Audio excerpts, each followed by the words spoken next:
번째 발표하실 분 소개해드립니다. 기후위기와 생물멸종 그리고 한국교회에 요청되는 기독교 생태교육이라는 주제로요.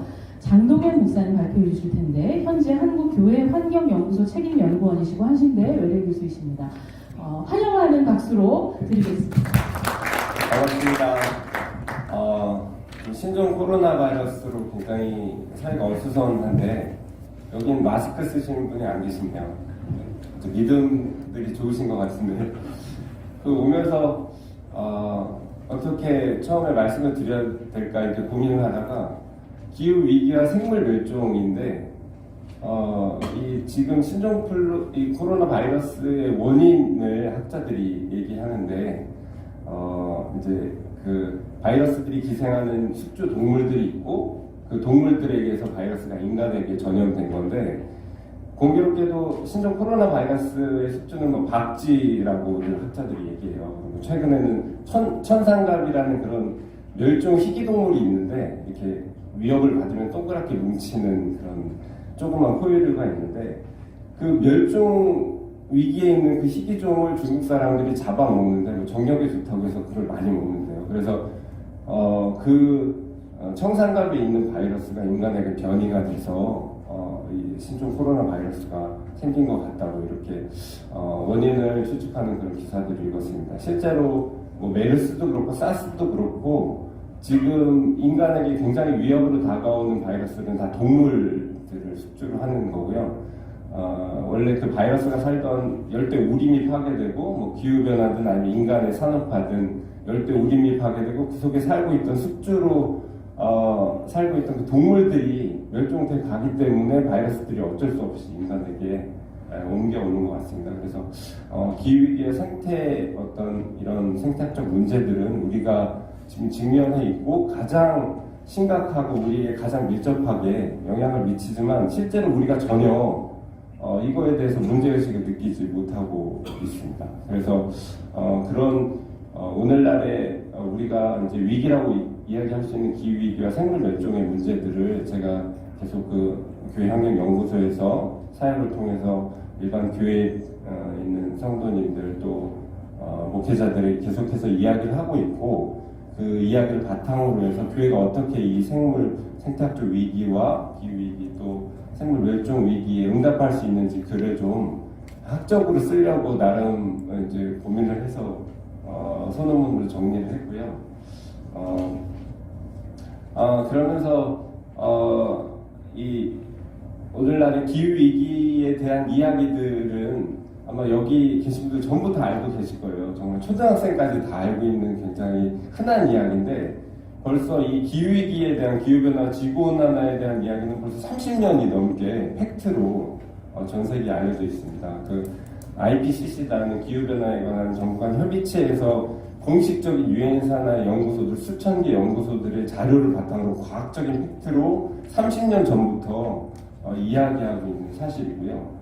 근데 이제 사람들이 오래되다 보니까 뭐 그런가 보다 이렇게 하고 별로 신경을 쓰지 않았어요. 근데 최근에 이제 2018년 정도 돼서부터 그 그레타 툰베리라는 스웨덴 한 16세 소녀가 그 스톡홀름에 있는 국회의사 앞에서 혼자 1인 시위를 금요일마다 진행을 하면서 사람들이 이게 뭐지? 기후위기가 정말 문제인가? 이러면서 이제 그 아이를 통해서 사실은 이슈가 됐고 지금은 수천만 명, 전 세계 수천만 명, 수억 명의 그런 사람들이 실제로 이 기후위기 비상행동에 동참을 하고 있습니다. 그리고 잘 아시는 것처럼 유엔 산하에 있는 전 세계 국가들의 정부나 어떤 정책을 위반하는 사람들은 유엔에서 지침을 내려주는 이런 그 IPCC의 어떤 정책에 따라서 국가 정책을 세우고 온실가스 저감의 어떤 그런 정책들을 펴나가고 있습니다. 그래서 그런 내용들을 좀 과학적인 팩트하고 그다음에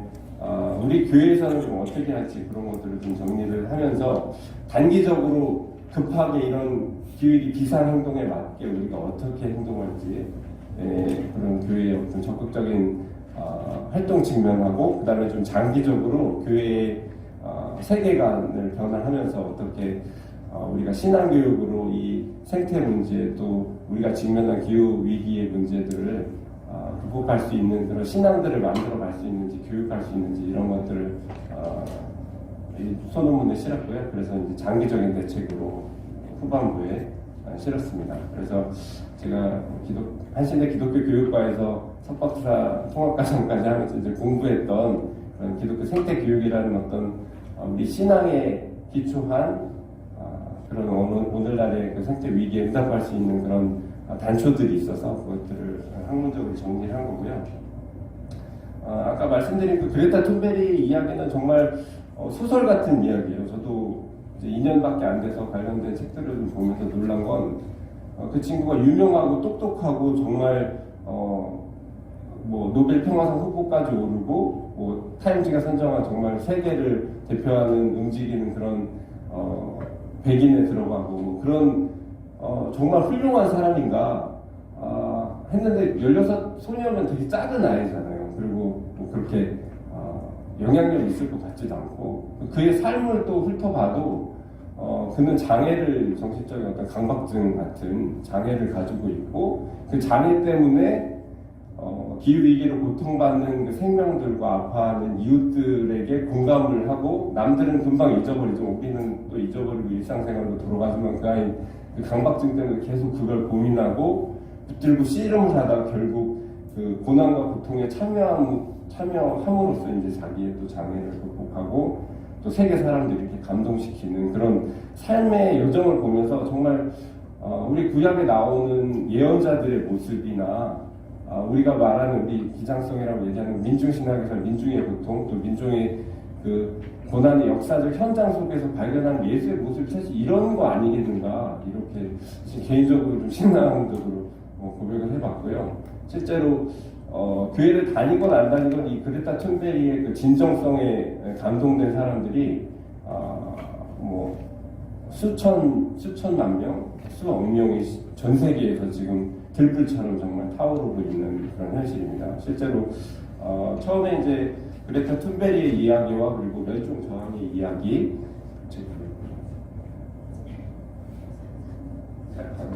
그래서 그레타 툰베리하고 멸종 저항이라는 그런 새롭게 일어나는 이런 시민 운동들을 좀 정리했고요. 그리고 저도 참여했지만 한국에도 기후 위기 비상 행동이 있어요. 작년에 9월에 제가 참여를 해서 시민단체들 한 50개들 모여서 우리가 어떻게 할 거냐 그레타 툰베리 이렇게 했다는데 그래서 얘기를 하는데 뭐 그냥 한번 9월 21일 기후 정상 회의가 있으니까 그거에 집에서 한번 같이 집회를 해보자 했는데 실제로 대학로에 5,000명이 나왔어요. 시민들이 5,000명이 나오고 전국적으로 한 6,500명이 나왔고 전 세계적으로는 뭐 CNN 보도에 따르면은 뭐 수천만 명이 거의 뭐 130개국에서 나와서 기후 위기 어떤 현실을 외치는 사람들이 있었습니다. 그래서 이런 현상들이 단순히 우리가 그냥 사회의 문제에 대한 뭐 문제 제기 정도로 볼 게 아니고 정말 역사 속에서 그 고난의 현장에서 또 억압과 생명이 죽어가는 현장에서 그 생명을 살리시는 그 하나님의 어떤 영성 그런 걸로 우리가 볼 수 있지 않을까. 하나님 나라를 만들어가는 그런 어떤 신앙의 자리에서 그런 걸 볼 수 있지 않을까 그런 걸 생각했고요. 그래서 그 각 종교 단체들의 어떤 비상행동들, 카톨릭 기후위기 비상행동이나 뭐 5대 종단의 여러 기후위기 비상행동에 대한 내용들을 좀 정리했고요. 그리고 세계교회 협의회에서는 우리 기독교에서는 아직 준비 중이고 실제로 출범하지 못했는데 세계교회 협의회에서는 벌써부터 여러 성명서들, 긴급 성명서를 통해서 생물 멸종이 어떻게 기후변화나 인간의 산업화로 이루어지고 있는지 그리고 기후위기 비상행동에 어떻게 우리가 교회가 행동을 해야 되는지 그런 지침들을 실제로 긴급 성명서를 통해서 계속 문서들을 만들어냈고요. 그래서 작년에 문서가 한 3개 정도 나왔는데 제가 저희 연구소에서 번역한 것들을 해서 정리해서 실었습니다. 그래서 이 기후위기의 심각성에 비해서 해결책은 충분히 나와 있습니다. 그래서 전 국가들이 사실은 실천을 하고 있고 에너지 전환이라는 이름으로 문재인 정부에서도 3020 정책으로 지금 에너지 전환 정책을 하고 있어요. 그래서 다 아시는 것처럼 햇빛과 바람과 물 하나님이 주신 그 원천으로 에너지를 생산하면 되는 거고 화석 에너지들을 이제 사용하지 않으면 되는 거여서 그런 에너지 전환에 교회가 적극적으로 동참하고 또 숲을 살리고 이 생명을 못 얻는 하나님의 숲이라고 얘기할 수 있는 이런 생명의 보고인 숲들을 살려나가고 생명을 살려나가는 데 교회들이 동참을 해야 되고 그 근본적인 우리 신앙의 기초랄까요? 이런 것들은 제가 공부한 이준모 선생님의 그 생태 기독교 교육에서 배운 건데 요거만 얘기해보겠습니다. 그 생태학의 굉장히 과학적이기도 한데요. 생명 현상의 특징이 두 가지인데 하나는 그 생명 개체가 계속해서 살아나가려는 지속성을 가지고 자기를 계속해서 살아나가려고 하는 자기를 위함이 있고 또 생명의 원리 중에 다른 특징이 하나는 타자를 위해서 자기 생명을 내어놓는 희생의 특징이 있습니다. 그래서 식물들이 자기 생명을 내놔서 동물들을 살리고 동물들이 자기 생명을 내놔서 인간이 살고 실제로 우리도 우리의 노동이나 우리의 삶으로 희생을 통해서 다른 이웃을 살리고 함께 지구 공동체, 생명 공동체가 살아가는데 이런 생명의 원리를 통해서 이 생명 논리, 타자를 위함과 자기를 위함이 함께 공존하고 또 그 타자를 위함이 바로 하나님께서 말하는 사랑이고 그게 바로 생명의 원리 안에 있다. 이런 이야기들을 과학적으로 또 기독교 신학적으로 풀어내신 선생님이 계셔서 그 내용을 정리해서 생태 기독교 교육은 장기적인 그런 어떤 우리 신앙의 기초로 계속해서 교회 내에서 발전시켜 나가야 된다. 이런 부족하지만 그런 주장을 논문에 실었고요. 네, 그래서 읽어보시면 충분히 이해할 수 있고 여기 그 주석에 달아 있는 그 이메일 그 홈페이지 주소들이 있으니까 검색해보시면 아마 수많은 자료들이 인터넷에 있으니까 충분히 제 논문에 대한 이야기들을 충분히 이해하시고 또 교회 내에서도 같이 확산시켜 나가실 수 있을 거라고 생각을 합니다. 네, 부족한 점이 이렇게